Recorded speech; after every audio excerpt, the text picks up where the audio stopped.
si JV Hinlo, si Raul Lambino, si Richard Mata, Dr. Marites Mata, at ang huli ay si Apollo Kibuloy. Sabi niya,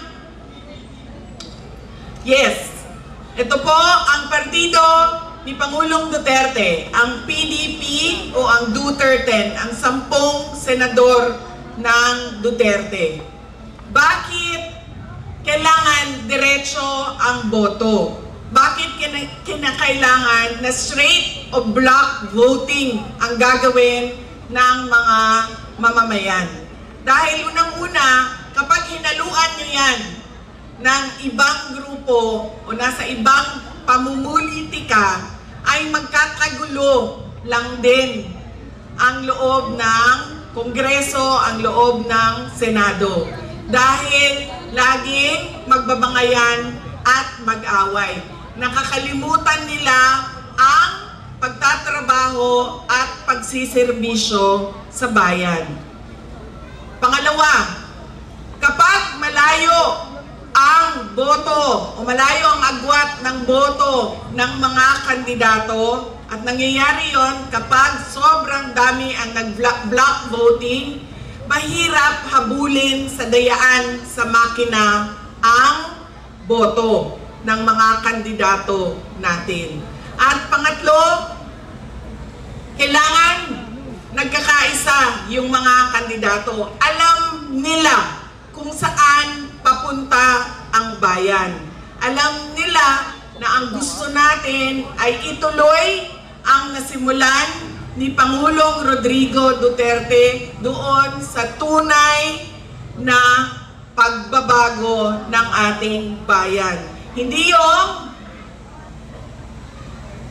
sinasabing bago ang Pilipinas, bagong Pilipinas, pero wala namang nagbago sa Pilipinas. Hindi yung nangangako ng 20 pesos per kilo ang rice noong nakaraang eleksyon, pero nakalimutan ang pangako 3 taon, at dahil meron na namang darating na eleksyon sa susunod na buwan, ay nabuhay na naman ang pangako na 20 pesos per kilo na bigas. At hindi lang yan, ibibigay lang doon sa Visayas, na para bang hindi kailangan ng 20 pesos na bigas dito sa Luzon at doon sa amin sa Mindanao. Alam nyo, napakadali ibigay kung ano yung pangako ng isang politiko. Bigyan ko kayo ng example. Hindi ako makapagbigay sa iba dahil hindi ko alam paano sila magtrabaho. Pero noong ako ay nangangampanya, tumayo ako sa stage noong nakaraang halalan 2022, 3 lang ang sinabi ko: trabaho, edukasyon, at mapayapang pamumuhay. Noong ako ay nahalal, noong ako ay pinili ninyong lahat, nagbukas kami ng Magnegosyo Taday sa Office of the Vice President. Yun yung Micro and Small Entrepreneurship Program.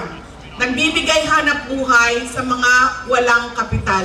Nagte-training sa mga tindahan na hindi sila malubog sa utang dahil marunong sila mag-rolling ng kapital nila. Marunong sila magnegosyo. Ako ay naupo sa Department of Education. Ang pangit ng kalidad ng edukasyon natin. Isa doon, kailangan itaas ang kalidad ng ating teaching course o ng ating mga teachers. Saan tayo magsisimula sa kalidad ng teaching course natin? Kundi tanungin natin sila, ano ba yung problema? Bakit hindi kayo makaturo ng maayos sa mga bata? Isa sa paulit-ulit na consultation namin sa buong bansa, nagsasabi sila, matagal na kami humihingi ng pahinga. 2 buwan na pahinga para sa amin. Dahil ang mga teachers natin ay walang leave Hindi sila tulad namin na mga regular na empleyado na meron kaming leave. Ang mga teachers natin, wala silang leave, tulad sila ng mga pulis. Doon ako ay naupo, tinanong ko ang abogado, sabi ko, pwede bang ibigay? Sabi niya, pwedeng ibigay.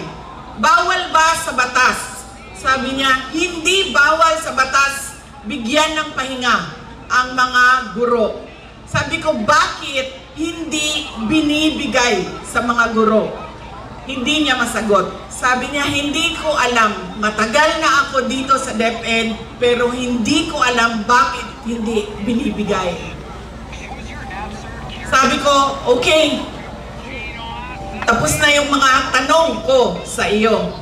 Tinawag ko yung kasama ko sa opisina. Sabi ko, pahiram ng kalendaryo mo. Pinahiram sa akin ng kalendaryo. Binilang ko ang araw ng isang buwan. 30 days. Tinawag ko yung isang USEC namin, yung chief of staff namin. Sabi ko, bilangin mo kung tama ang bilang ko sa kalendaryo. Binilang niya. 30 days. Nabayad na pagpapahinga ng ating mga guro. Sabi niya, tama ang bilang mo. Sabi ko, dalhin mo doon sa isang USEC natin. Sabihin mo sa kanya, ilagay niya sa papel. 30 days na pahinga para sa ating mga guro. Ginawa nila, nilagay nila sa papel, tapos. Nakaraang taon, ngayong taon, merong pahinga ang ating mga guro na 30 days. Pag nangampanya ka, nangako ka, lahat gagawin mo. Napakadali ibigay ang mga pangako. Ang siguraduhin mo lang ay hindi ka nagsisinungaling habang ikaw ay nakatayo dito sa entablado.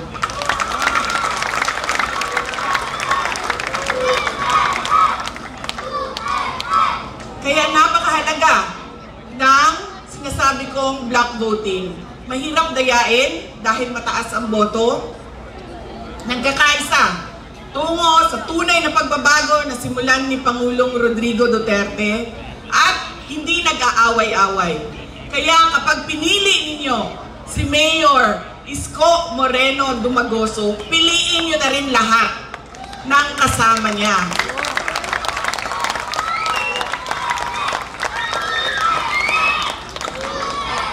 Dahil pag hinati-hati nyo yung boto ninyo, isa doon, isa dito, isa doon, dito, mayor dito, vice mayor doon sa kabila, walang, sinasabi ko sa inyo, walang mangyayari sa syudad ninyo 3 taon.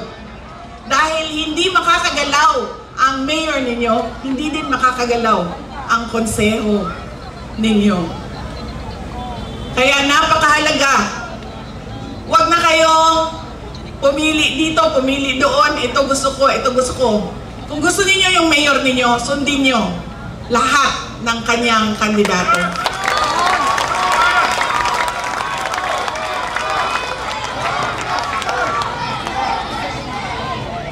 Kung gusto niyo ang Duterte, piliin niyo yung 10 senador derecho.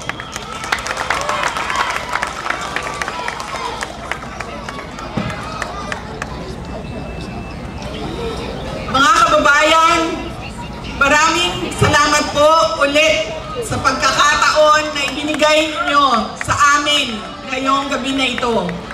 Ang lahat ng ginagawa natin ay para sa Diyos, sa bayan, at sa bawat pamilyang Pilipino. Syukran.